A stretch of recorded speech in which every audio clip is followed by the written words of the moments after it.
Hello, my name's Oriana Bretschker, and welcome to Wastewater Wednesday. Now today, we're going to talk about sulfide, specifically the challenges that sulfide bring into wastewater situations. The nose knows, sulfide smells like rotten eggs.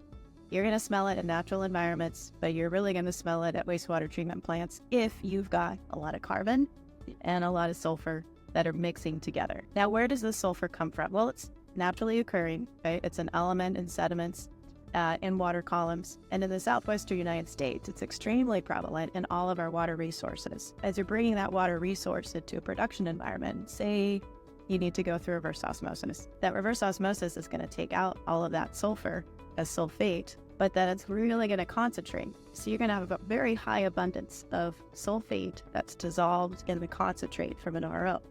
Now you mix that with carbon or sugar, also discharged in that same facility, into a tank or even any kind of collection system, right?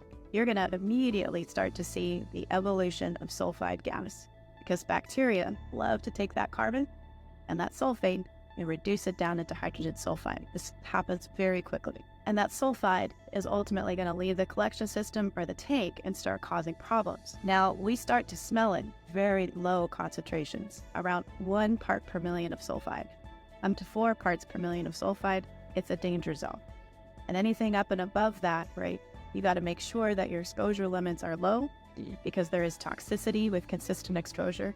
And if you're going into any kind of confined space, the first thing, many things you need to monitor for, but especially for hydrogen sulfide, because when you stop smelling it, that's really where it's dangerous. That's when you drop dead. Not only is it a safety issue from a personnel perspective, but also to your equipment. Sulfide is highly corrosive.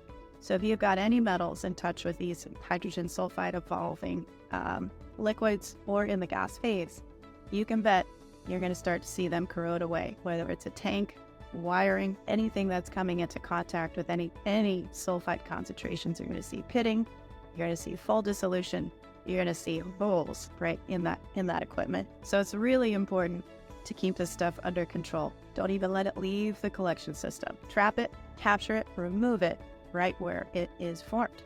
And that's what we do at Aquacycl.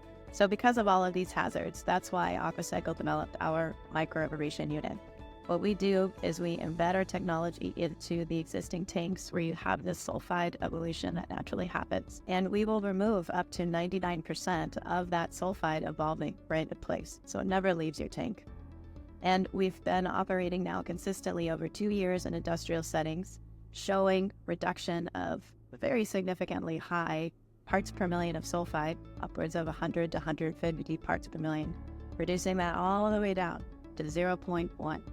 So it's a massive reduction in sulfide with very little power and no chemical addition. Find out more at aquacycl.com.